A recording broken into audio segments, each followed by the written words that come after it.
Week one of college football is going to be super exciting. This is a great slate of games on Saturday, and we're just going to dive right into it. We'll start with Mississippi State and Southern Miss. Mississippi State went 2-10 last year. Southern Miss 1-11. They're hoping to be better than they were last season, and Jeff Lebby's second season at Mississippi State has to look different. Now it's going to be tough. Winning in the SEC is not going to be easy, but you do have some nice pieces coming back that maybe you can build around. Blake Shapen is back and healthy. You're hoping that he can stay healthy throughout the entire year. This is a team that should be able to handle business. A 13.5-point favorite right now. Southern Miss, though, is not going to back down. This is a team that looks drastically different. Charles Huff takes over the program and brings in 21 Marshall transfers with him. That's going to be basically just Marshall wearing a Southern Miss uniform. That is a team that is going to give them some trouble early on. It's just a matter of how long they can hang on. Braylon Braxton is the Sun Belt Player of the Year from last year. He is going to be a difficult player to stop for most teams. He could give Mississippi State some trouble, but again, I think that Mississippi State should be able to handle business. Josh Moten on the other side of the ball for Southern Miss. He's someone who could have a potential impact against this passing attack for Mississippi State. That is a game that should go in favor of the Bulldogs, but pay attention to what Southern Miss does this year and how different they look in 2025. Syracuse and Tennessee. Tennessee is a 14-point favorite, and that's not really surprising. Even with the quarterback situation changing, this is still a team that is much better, or I should say, in a much better position than Syracuse. Syracuse lost quite a bit of talent, and they don't quite have the reloading ability that Tennessee does. Now, a lot of eyes are going to be on Joey Aguilar and what he can do for the Tennessee Volunteers. He is someone that has to have a big impact for this team to get back to the playoff, because that's where they're going to try to get to. They are trying to get back to the college football playoff, and they'll do that with a quarterback that I don't want to say they didn't really want, but he definitely wasn't their first choice. That being said, I do like some of the things that Joey Aguilar can do in this offense. I think that his mentality will fit this offense quite well. He just has to find the right receivers to get chemistry with to make that work. And the defense is going to have to do its part too. You lost quite a bit of talent on the defensive line. Getting to Steve Angeli and this offense for Syracuse is going to play a huge role in if this team is going to have that success and really cover that 14 points. Now, Syracuse is going through a bit of a transition. This is definitely going to be a step back year for this team, unless Fran Brown's able to pull out some magic once again. And I think that that's definitely a possibility, but at the same time, it's going to be tough. It is going to be a challenge for this team to be able to do that.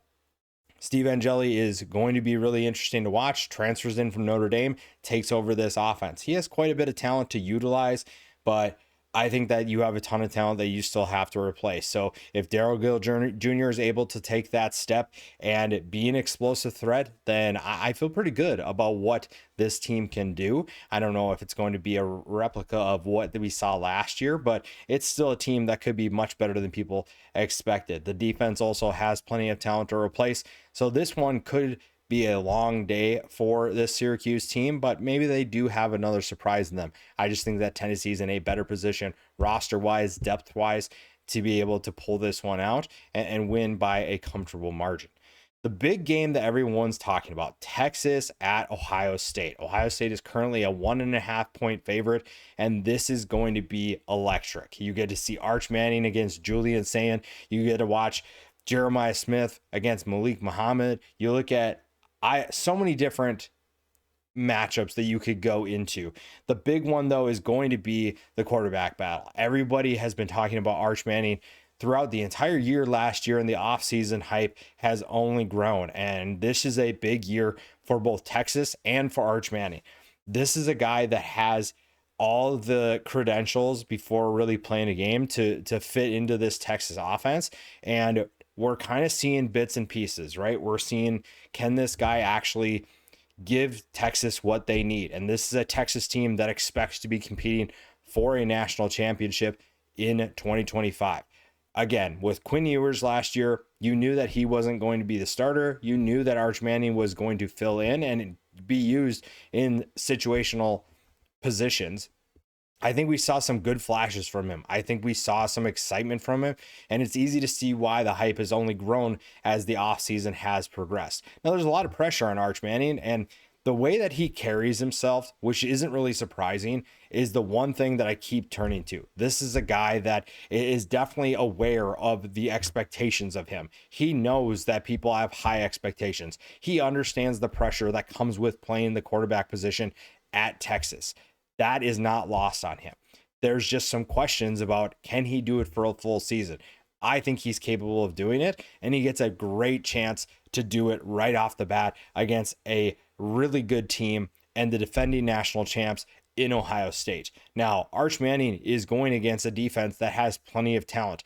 Playing that chess match with a guy like Caleb Downs is going to be fun to watch. How does Steve Sarkisian put Arch Manning in good positions to get that secondary out of place? This is an Ohio State secondary that lost a couple of big pieces, but they do return Downs, they do return Davis and Igbinison, and you have plenty of other talent around them that's going to be able to step up, that saw time last year, and is going to give this group a challenge. Now, Arch Manning's receivers will have to step up as well. You lose Matthew Golden, that means somebody has to replace him. Who's that going to be? Is that going to be DeAndre Moore? Is that going to be Ryan Wingo? Or is it one of the young players that we haven't seen quite yet? There are plenty of talented players that can make Arch Manning's life easier. But another thing to keep an eye on is the rushing attack. You have Contrending Wisner coming back. You also get CJ Baxter fully healthy. I'm hoping that he can stay healthy for an entire year, because the hype that we had for him, and even just in the college football fantasy world, where they're excited about what he can do as a running back, that hype was incredible. And then he goes down with an injury. You don't see him. Now he's back fully healthy. We'll see if that excitement continues or if it's died a little bit. Either way, I think that this is a group that has good depth. It's going to help Arch Manning. It's going to put him in successful positions, and it's going to give this Texas team a great chance to win a game as an underdog on the road. And the defense is going to do its part as well. This defense is absolutely stacked. Up front, you have Colin Simmons coming back. Opposite of him, Ethan Burke. You bring in multiple transfers at the defensive tackle position. That's a group that has plenty of talent. We've seen that defensive tackle position have a tremendous impact on games, and that should be the case once again. This defense, like I said, stacked. Colin Simmons is one of the most ferocious defensive ends in college football, and he's just one of the stars that's on this defense. Anthony Hill Jr. is going to be a star at linebacker. We talked about Muhammad earlier. Michael Taft, great guy to have in that secondary as well, potential All-American, and a great story. This is a defense that is ready for that challenge, and they are ready to prove that, hey, we can make a run at a national championship. You also have the game between these two last year to turn to. You look at, we came up short in that game. We came up short in the college football playoff, and we lost to Ohio State. That is something that is on these kids' minds, and they are ready to prove that they can make the result different than it was last year. Flipping to the other side of the ball, Ohio State.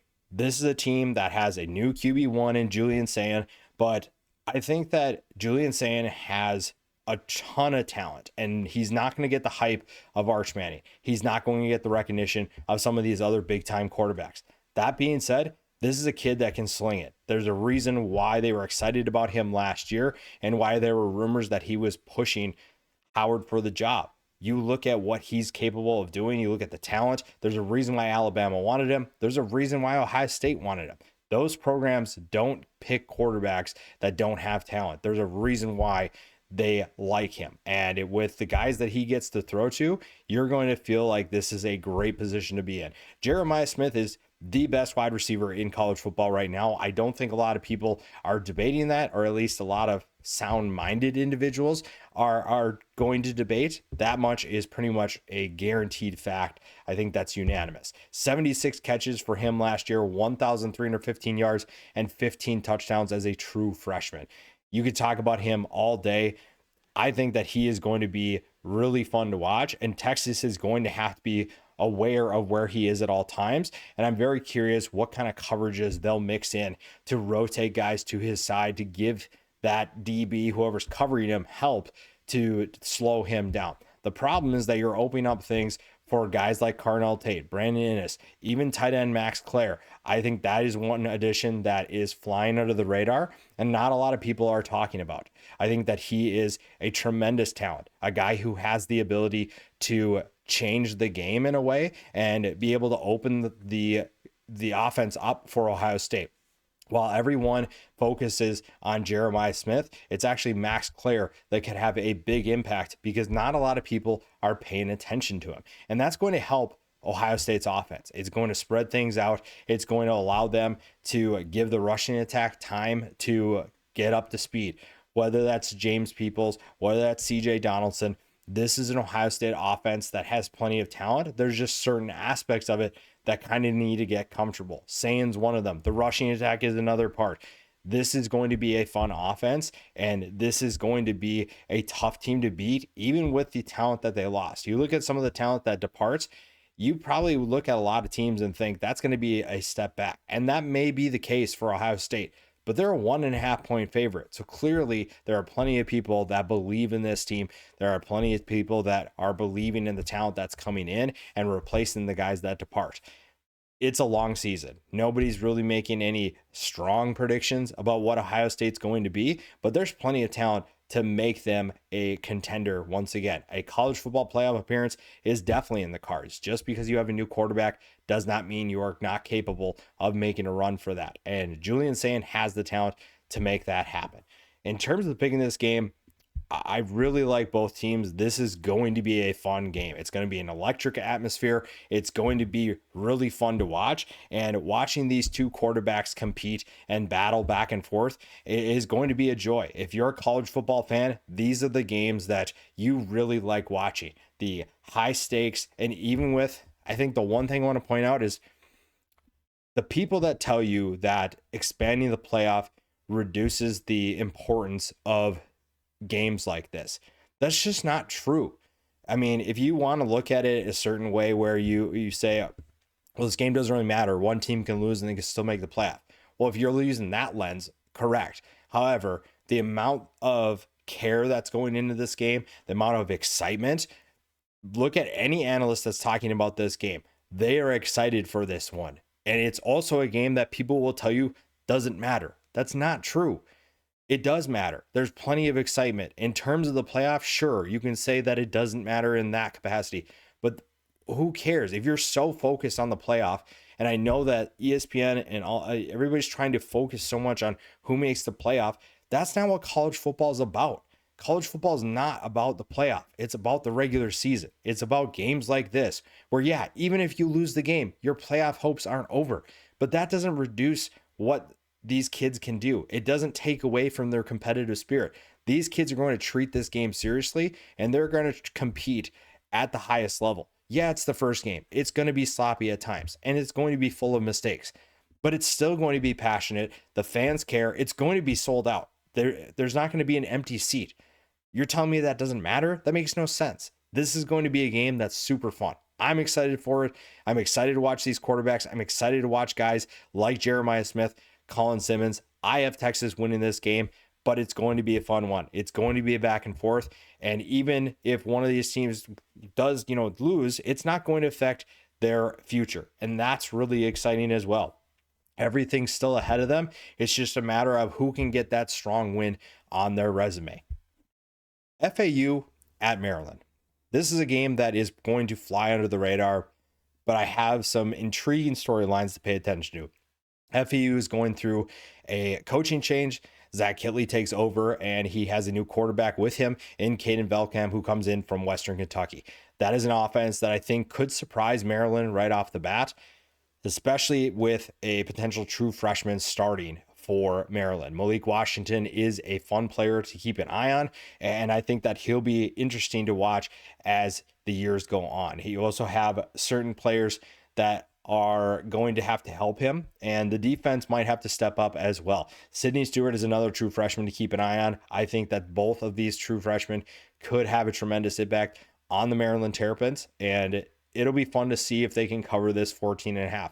I think FAU, they could surprise some people. I'm not going to pick them to win by any means, but this is a game that maybe FAU finds a way to keep themselves in this game longer than people expect, covering that 14.5. It's definitely a game I'll keep an eye on, but I'm also excited to see how Maryland is. I think Maryland has a schedule that could get them to a bowl game and have a pretty good year. And Mike Locksley kind of needs that. They need to have a good season, and they need to keep him around. And if you're hinging your success in your career on a true freshman quarterback, then you really need everything to go right. And that could definitely happen this year.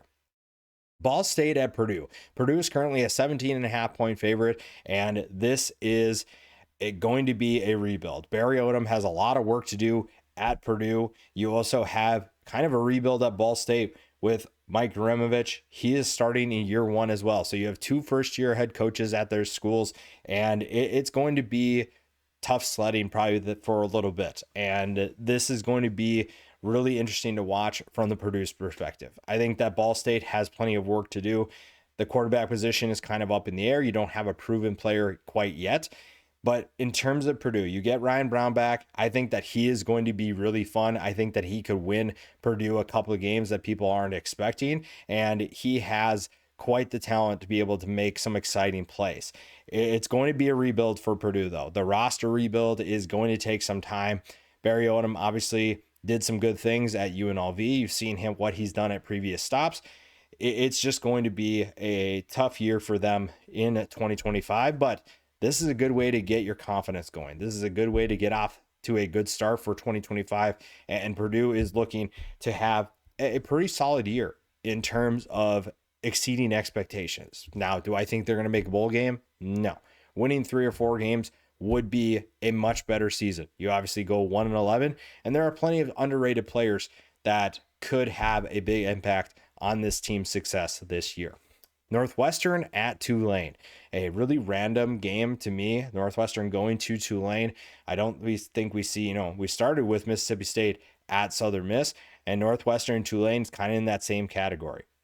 That being said, Tulane does deserve quite a bit of respect. I think that they have deserved that. John Summerall's team is in a great spot because of his leadership, and this is going to be fun. Now, the quarterback battle for Tulane is going to be an interesting one to watch. The players that they brought in have plenty of work to do. They lost quite a bit of talent via the transfer portal, and this is one of those games that you have to be ready right off the bat. Now, Northwestern has struggled, and there's a reason why Tulane is a 6-point favorite right now. They bring in Preston Stone to potentially shore up the quarterback position. That'll be interesting to watch. Cam Porter, I think, is ready to have a solid season. I think that he could have a potential breakout season if everything works in his favor. This is a Northwestern team that is looking to bounce back. A 4-8 season wasn't great, and getting a win right off the bat against Tulane would be a great way for this team to get off to the right start. David Braun needs his team to bounce back. It's just going to be tough to do that, even against a Tulane team that is, like I said, bringing in quite a bit of talent and quite a bit of new faces to take over key positions.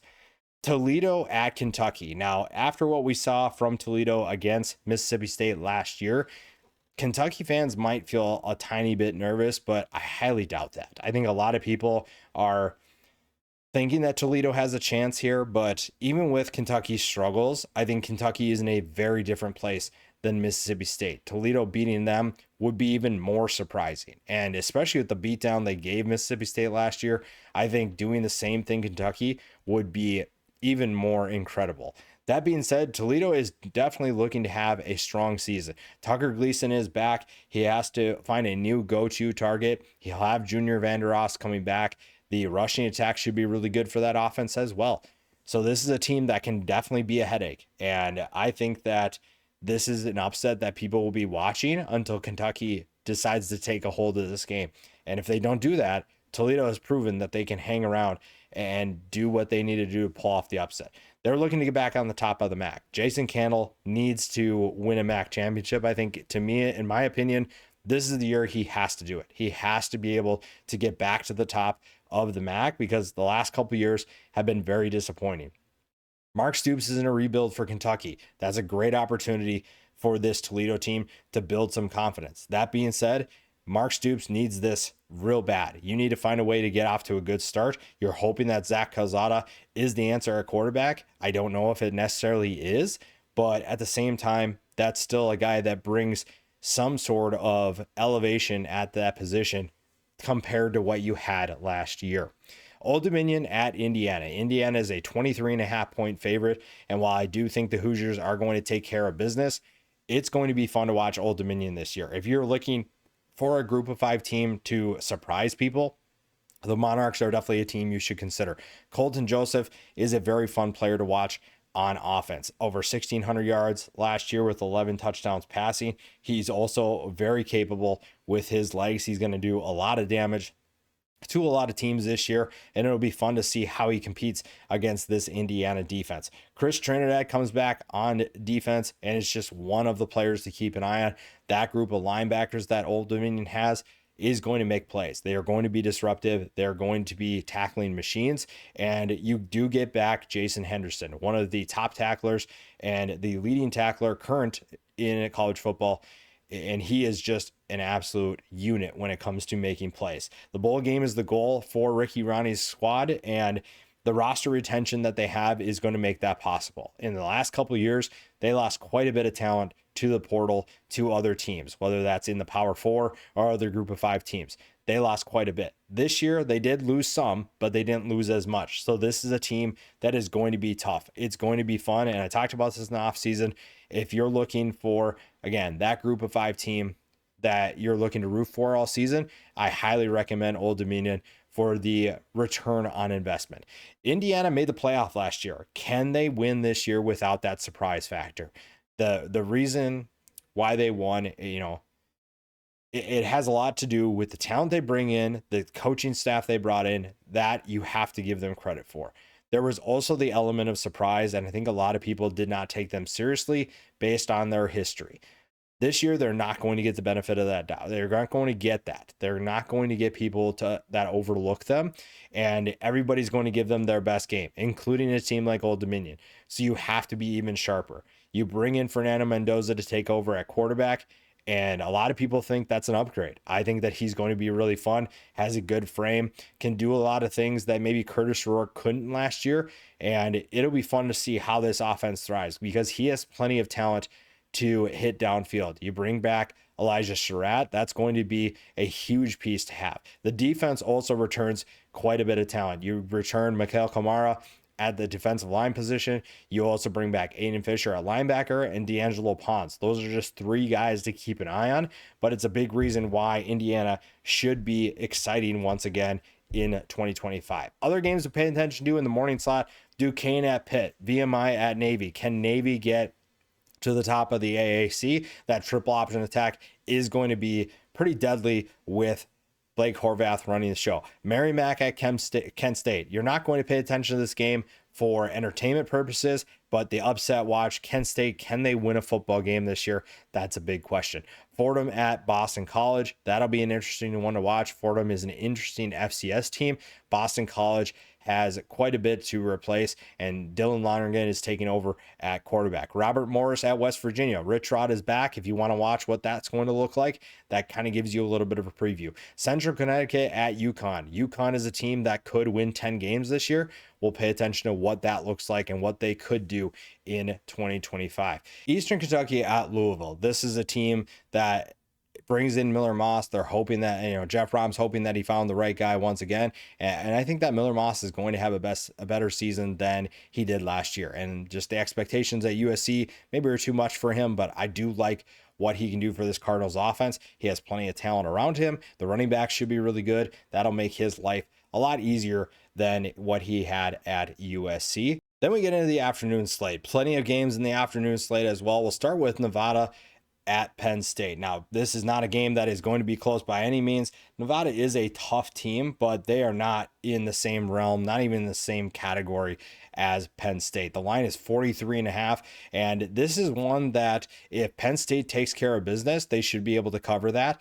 But again, this is a Nevada team that is tough as nails. They are going to be challenging. They played teams tough last year, and they might keep it within 44, which is kind of hysterical to say, but this is, if Penn State truly is going to be a contender. These are the types of games they have to take care of business and coast to a win. They have to get off to a strong start and not let a team like Nevada hang around. So it's going to be fun to see what this Nevada team looks like. It's going to be fun to see what Penn State looks like. Drew Aller has a big year ahead of him. He has plenty of talent around him. He has plenty of talent on the defensive side of the ball that will aid the offense as well.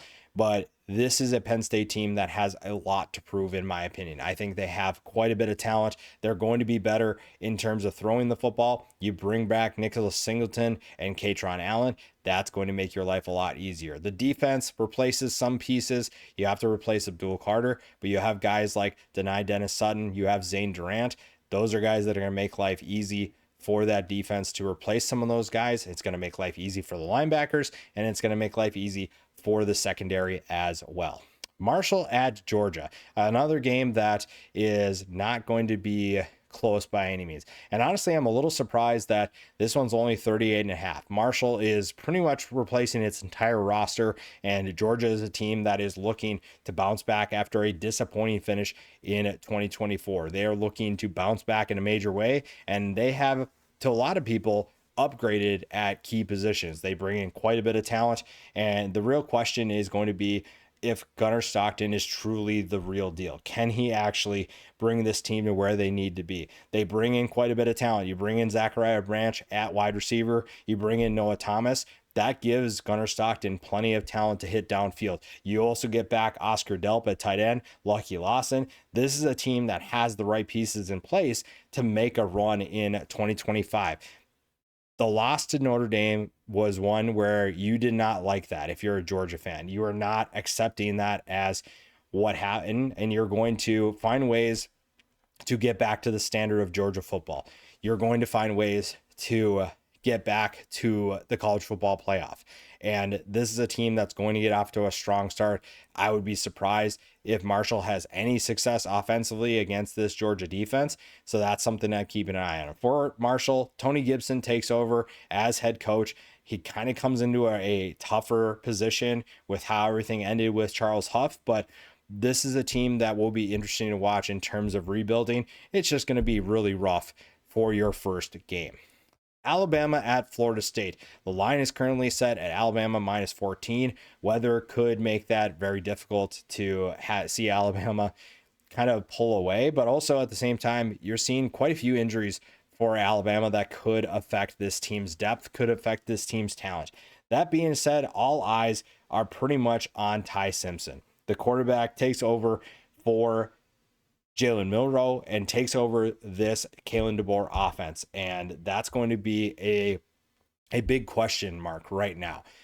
There's plenty of talent. Don't get me wrong. You look at Ryan Williams and what he brings to the table. You bring in some talent via the transfer portal.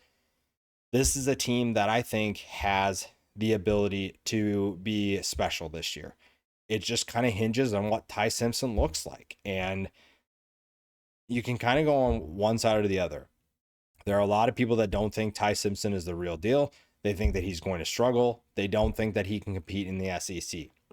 There are other people that think that he is going to be solid. You have plenty of talent, and you have certain players that are going to make your life a lot easier. And Ryan Williams is one of those guys. 48 catches for 865 yards and 8 touchdowns. He's kind of in that wide receiver one battle, if you will, but I think a lot of people are giving it to Jeremiah Smith. I don't think, in my opinion, it's not really a debate. Jeremiah Smith is the best receiver.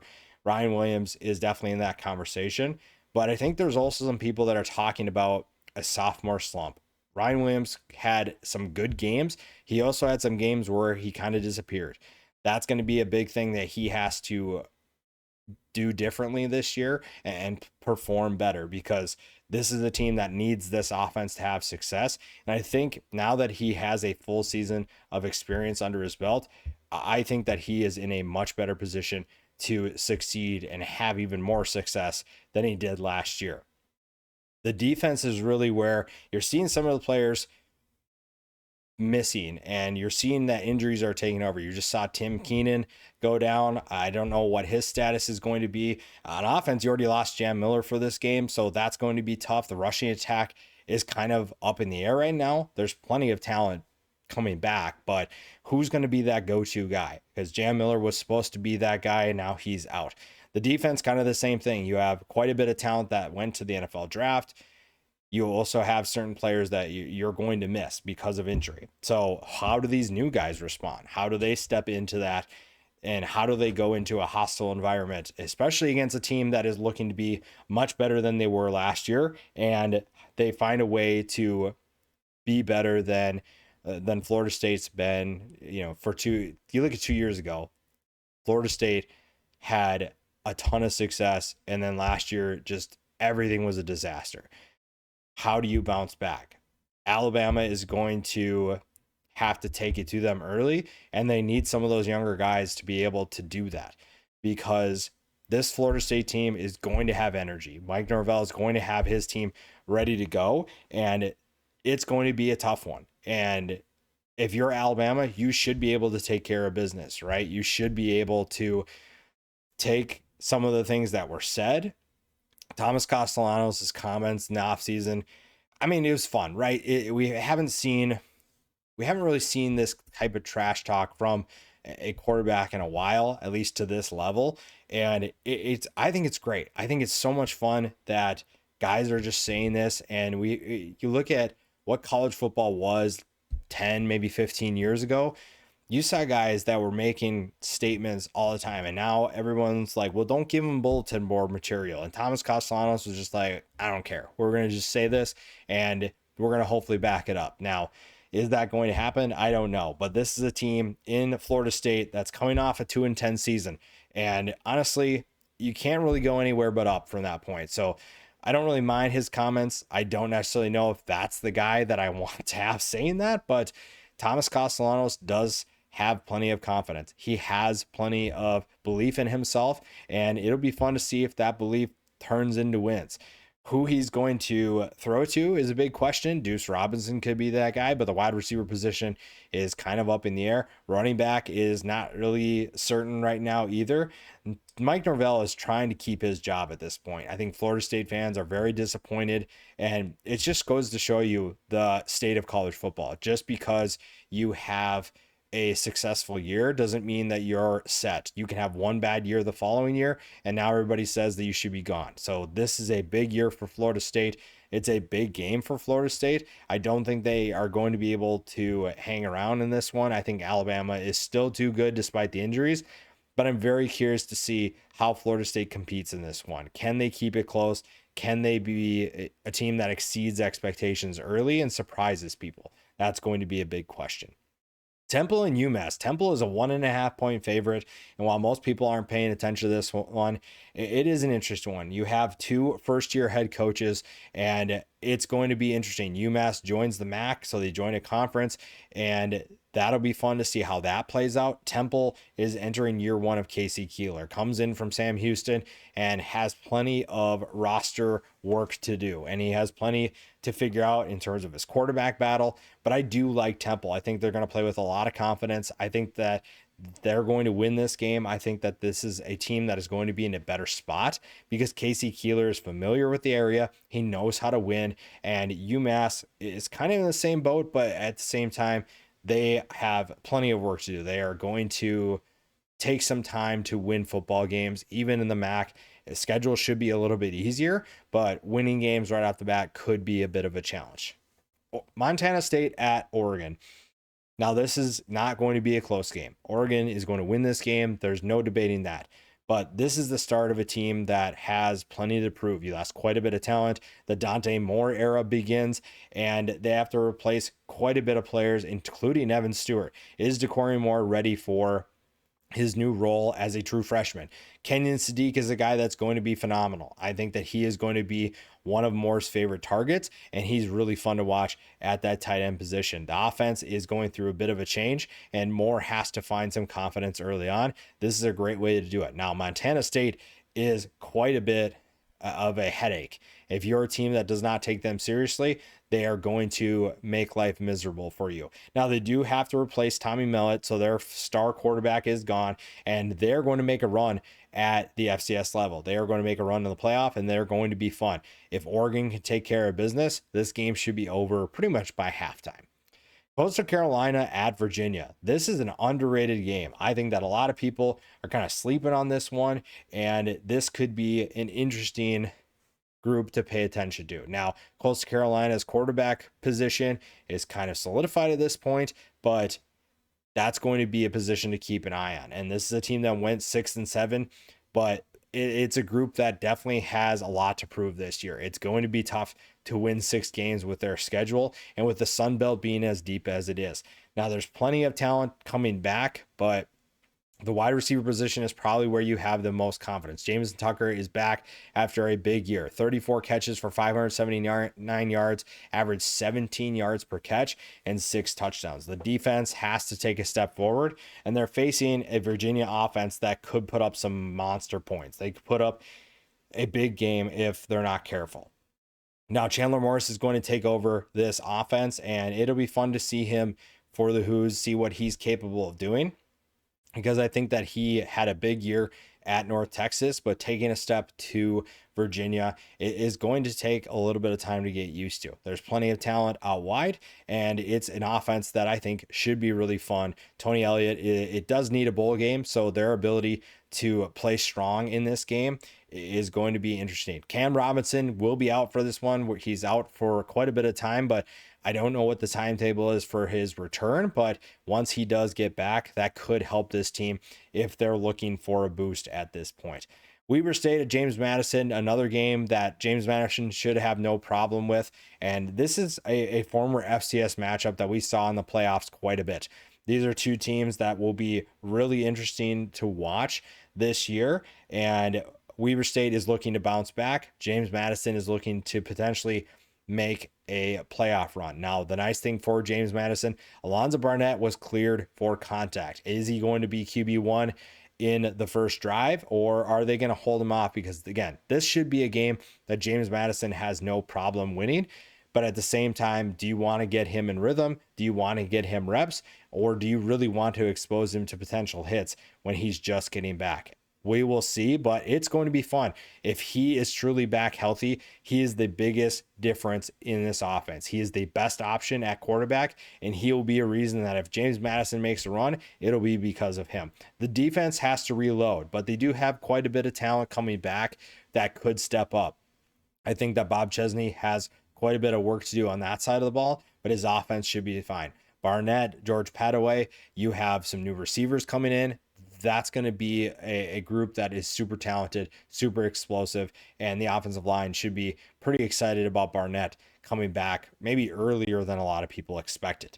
UTSA at Texas A&M. Texas A&M is a 24.5-point favorite, and UTSA is going to be a good team. They're just not on the same level as Texas A&M. Now, everybody is paying attention to Marcel Reed now that he's the full-time starter at quarterback. Can he improve as a passer? Can he take that step that Texas A&M needs him to? That's going to be a big question, and that's going to be a big determining factor if they have success consistently through the air. Defensive line play, even though they lose multiple NFL draft picks, that's a group that could be better. I think the defensive line kind of disappeared at times, and some of those NFL talent players weren't really there when they needed them. And this is a group that a guy like Cassius Howell could have a big year as a full-time starter. They also have Torian York coming back at linebacker, Scooby Williams. That's a group that could be better even with some of the players that they lose. Addition by subtraction kind of sort of in that conversation there. But Marcel Reed is going to be the big X factor. Can he move the ball down the field? There are players at wide receiver that need to prove themselves. You do have guys like Casey Concepcion that come in that should be just fine, and this defense should be able to take care of business. Now, UTSA, while they may struggle in this one, this is a team to keep paid attention to in the American. Owen McCown is going to be a really fun quarterback. He has plenty of talent coming back at wide receiver. and the defense just has to find multiple new starters. The offense should be in good hands, and overall, this will be a good team. It's going to be probably a tough one for them to start the year on. Other games in the afternoon slate: South Dakota at Iowa State. Iowa State had that thrilling win over Kansas State in week 0. They are playing once again, and they're playing at home. South Dakota is a solid team at the FCS level. Not saying that Iowa State is going to get upset there, but definitely pay attention to that one.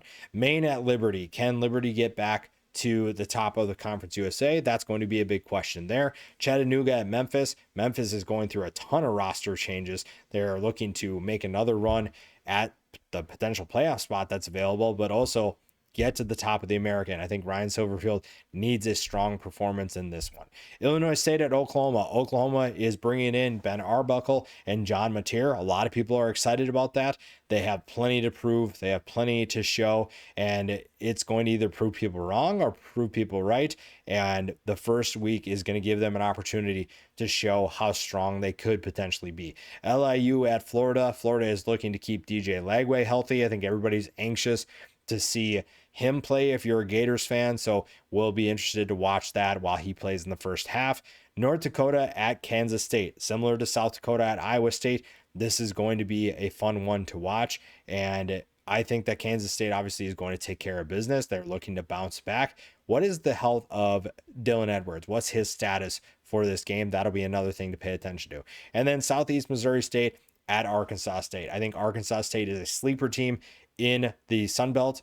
Pay attention to them. Jalen Rayner could be special this year. Corey Rucker is an underrated wide receiver at the group of 5 level. And then finally, the night slate. We start with LSU at Clemson. This is the other big game of the weekend. And again, these are the games that people are so excited for. A big time matchup. And it brings me back to the days when Clemson was playing Georgia at home. That was a rivalry that was so fun to watch, and I hope that they can find a way to bring that back full time. But in the meantime, you get 2 potential playoff teams squaring off in week 1. Now, a lot of the focus is going to be on the quarterbacks, right? Garrett Nussmeier and Cade Klubnik are 2 of the better quarterbacks in college football. There's been debate about which one is better, which one's QB1, and this is going to be a fun matchup. Both have tremendous wide receivers. Both are going to be able to move the ball down the field, and it's going to be fun to watch. Now, the big question for LSU is, can their defense step up? Can the defense show improvement? What is the role of Harold Perkins? That's going to be a question that a lot of people ask, because Harold Perkins is an extremely talented player. He has the ability to make big plays. They just have to find the right position for him. I'm very intrigued to see how they figure that out. The other thing is Garrett Nussmeier's health. Now, the reports of his injury were overblown, right? We saw how message boards and random rumors can get started and how they can grow. But at the same time, I think that there is more to it than the people who actually know maybe are telling us. I don't think it's going to affect him dramatically, but there might be something to pay attention to, especially in this game. What does his mobility look like? Can he make those types of plays where he needs to escape the pocket? That's going to be a big question I have right now, but the arm talent is there. The arm talent is definitely going to be on full display. The wide receivers he has to throw to are going to be tremendous. I mean, when you look at this team, this is a team that is locked and loaded for a run because of the talent that they return, but also because of the talent that they bring in. So you get a guy back like Garrett Nussmeier, that's huge. You also decide, hey, we're going to find ways to keep Aaron Anderson, to keep Chris Hilton Jr. on our roster. Then you also go out and you bring in Barian Brown, you bring in Destin Hill, you bring in Nick Anderson. Now, some of those guys have to stay healthy, and some of those guys have to find ways to be more refined route runners, but the talent level is undeniable. The talent is definitely there, and you have a guy in Garrett Nussmeier that can get them the football. You feel like you're in a good position to make that happen. And Nussmeier could have gone pro this year. He could have gone to the NFL, but he decided to come back, and they're feeling really good about what he could potentially do for this team. You also have an intriguing tight end group in Trey'Dez Green and Bauer Sharp. Plenty of weapons, plenty of talent for Garrett Nussmeier to utilize, and that's going to be really fun. The running back position is kind of in a similar boat. Caden Durham comes back. You also have a freshman in Harlan Berry that could be a big time impact player. The offensive line has to obviously do its part as well, but you do return quite a bit of experience and you bring in guys like Josh Thompson, like Braylon Moore. There's a reason why you went out and got those guys to bring them in, and you feel confident about what they can do for your team. The defense, like I said, though, that's going to be where the questions really come up. What can this defense do? Because there's plenty of talent coming back. There's plenty of talent to be able to make things happen this year. You just have to find room for improvement. You have to find ways to get better. And you're going to face a Clemson team that's going to put you in a lot of tough positions. And Blake Baker has a lot of work in front of him. But I think that he is ready for the challenge. If you watch the Netflix documentary on the SEC, you got to get more of an intimate look into LSU's program and some of the guys that are either coaching this team or playing on Saturdays. It was kind of fun to watch from that perspective, and you kind of get to know the competitive nature of some of these guys. A guy like Whit Weeks is a competitor through and through. He and his brother West are going to be really fun to watch at linebacker. I think that you have plenty of questions up front, but you brought in quite a bit of talent to be able to answer some of those questions. You get back Jacoby and Guillory. That was a nice return for them. You brought in guys like Jack Pyburn and Patrick Payton via the transfer portal. Same thing with Jamari Butler and Bernard Gooden. You have plenty of options. It's just going to be who's going to step up and be those players that give you those plays when you need them the most. Those are the questions that need to be answered if you're LSU. And you're going against a Clemson team that is locked and loaded for a run, and they are looking to get back to the days of Clemson being really good at certain things, and the quarterback position needs to be part of that success. And Cade Klubnik knows the weight that's on his shoulders. He understands the pressure that's placed on him, and he is someone that I think is ready for that. You also look at what comes back at wide receiver. Bryant Wesco Jr., TJ Moore, Antonio Williams. That's a trio that a lot of teams would love to have. And they also bring in Tristan Smith from Southeast Missouri. That's a guy that's going to have a big role in this offense as well. So this is a group at wide receiver that should make his life easier. The offensive line is absolutely stacked. You return quite a bit of experience, veteran experience at that. And you have some guys that maybe were hurt last year that will step into the rotation as well. So this is an offense that, in terms of the passing attack, is set. Now, a lot of eyes are on Gideon Davidson at running back to see if he's truly the real deal, to see if he is ready for the spotlight. And that rushing attack is going to have to play a big role. The rushing attack will have to balance out this offense. And last year, I think you saw a pretty good idea of what Garrett Riley's offense is going to do. And Garrett Riley deserves a lot of credit for last year, and I think he's going to have a big impact on this team this year as well.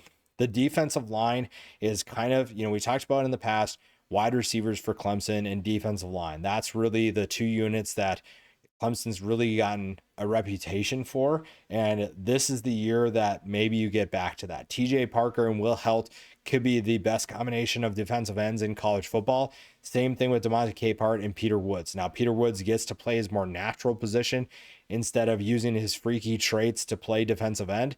He's capable of doing that, but I think he's going to do even more damage at the defensive tackle position. You have plenty of good depth behind them as well. So LSU's offensive line is in for a long day. It's just going to be a matter of how effective this defensive line is going to be. I think the linebackers for Clemson are kind of flying under the radar. I think that they are better than a lot of people give them credit for. Sammy Brown and Wade Woodaz are going to be really fun to watch. And then the secondary is as experienced as the rest of the defense. And then on top of that, you bring that talent back and you decide we're making a change at defensive coordinator. We're bringing in Tom Allen. Tom Allen has so many weapons at his disposal that it's going to be really fun to see how this group performs, how this group plays, and how they're able to find success. I like Clemson in this game. I think that they're in a better position right now. They have more returning talent. They have guys that got to the college football playoff and saw what it took to win, and they are ready to take that next step. It's going to be another fun one. LSU has a lot to prove. Clemson has a lot to prove, and that's what makes this game so intriguing, and a reason why a lot of people are going to be tuning in to college football on Saturday. New Mexico at Michigan. Now, not a lot of people are tuning in this one for New Mexico. Last year, a 5-7 season, but you see Bronco Mendenhall take his talents to Utah State, and Jason Eck comes in from Idaho. It's going to take some time for him to get acclimated with his program and get them back to a potential bowl game, but everybody's going to be paying attention to Bryce Underwood. Bryce Underwood is taking over as QB1 for the Michigan Wolverines as a true freshman, and he is going to be fun to watch. The question for him is who's going to catch the ball for him? Michigan has had its struggles at the wide receiver position with their passing attack. They need their wide receivers to step up in a major way, and Bryce Underwood could be special if they're able to do that. Missouri State at USC. USC is a 35.5-point favorite, and similar to what we saw at Michigan and New Mexico, everyone's expecting USC to win this one. I think that you're looking at a group of talented players that can have a big year and could surprise a lot of people. Jane Maeva is going to be one of those guys. If Lincoln Riley truly has identified his guy, then Jane Maeva is going to be special. And the guys that he has coming back around him, Mekhi Lemon, Jacoby Lane, those are two guys that can take over a game and make life very easy for Jane Maeva. That's a game to pay attention to. It's Missouri State's first game as an FBS team, and that's going to be a long one for them. But I think that's a team that could surprise people in Conference USA. Georgia State at Ole Miss. Again, a lot of these games, you're ushering in new quarterbacks. Austin Simmons takes over for Jackson Dart. A lot of people are curious to see what he looks like at that position. Can he have success? And can this team be a college football playoff team? Sundream Perkins is coming back. That'll be fun to watch in terms of his ability to be disruptive. The secondary is going through a little bit of a rebuild, so that might take some time. Not necessarily against Georgia State, but Ted Hurst is definitely someone you might have to worry about if you're Ole Miss. Henry Bryant is a super underrated player for Georgia State, but this is going to be Ole Miss from beginning to end. It shouldn't be a question. Even though Georgia State did find a way to upset Vanderbilt, Ole Miss is definitely on a different level. Super underrated group of 5 game, Eastern Michigan at Texas State. Texas State is a 13.5-point favorite. Eastern Michigan is one of those teams that's tough as nails. They're always tough to beat, and they're never a team that you really want to see on your schedule. So Texas State is going to have to get ready right off the bat. And GJ Kinney finally names his starter at quarterback, and it's going to be fun to see if that's truly a quarterback battle throughout the year, or if they're very comfortable with what they've decided to go with. And Texas State is a team that is expecting to make a run at the Sun Belt title. That's going to be really interesting to watch in 2025. The defense should be a lot better. I think Khalil Alexander is a name to keep an eye on at the group of 5 level, and the Sun Belt is definitely going to know his name for sure. Georgia Southern at Fresno State. Fresno State had a tough showing at Kansas, and now they get a chance to bounce back. Georgia Southern is a team that is looking to make a run in the Sun Belt. Again, we talked about the depth in the Sun Belt. Georgia Southern is another team to pay attention to. Now, EJ Warner is looking to bounce back for Fresno State. Can he do that against a Georgia Southern defense that has plenty of talent coming back? It was a tough way to start the year for the Bulldogs, and it's not going to get any easier when they face the Eagles. The Eagles are going to be a fun team to watch. I think a lot of people are sleeping on them, and I like Georgia Southern to win that game. Cal at Oregon State. Oregon State's a 1.5-point favorite, and Cal is looking to surprise people, I think, this year, once again in the ACC, which is still really weird to say. Oregon State is ushering the Malik Murphy era at quarterback, and their offense, that's something to keep an eye on. Anthony Henderson does not get a lot of recognition for what he did. 1,082 yards last year, 15 touchdowns. He is going to be really fun, but he's also going against a Cal defense that I think is better than a lot of people expect. This is going to be a fun late night game to pay attention to. Another team that played in week 0 and had more success than some of the teams we had talked about, Hawaii is facing Arizona. Now, Mike Alijado's status is going to be a big question here. He was playing through an ankle injury, and it was very obvious, very evident that he was hurt. It's very obvious that he was struggling and it affected his throws. If he's back healthy, this is a team that honestly, the line being 17.5 is disrespectful. If Alejado is back and ready to go, that's a line that I really like Hawaii in. And I really like Hawaii in terms of potentially being able to win this game. Now, Arizona is not Stanford. It's going to be a lot tougher to beat them, but I do like what Hawaii is going to be able to do this year. So pay attention to that one. Maybe even shows up in our best bets.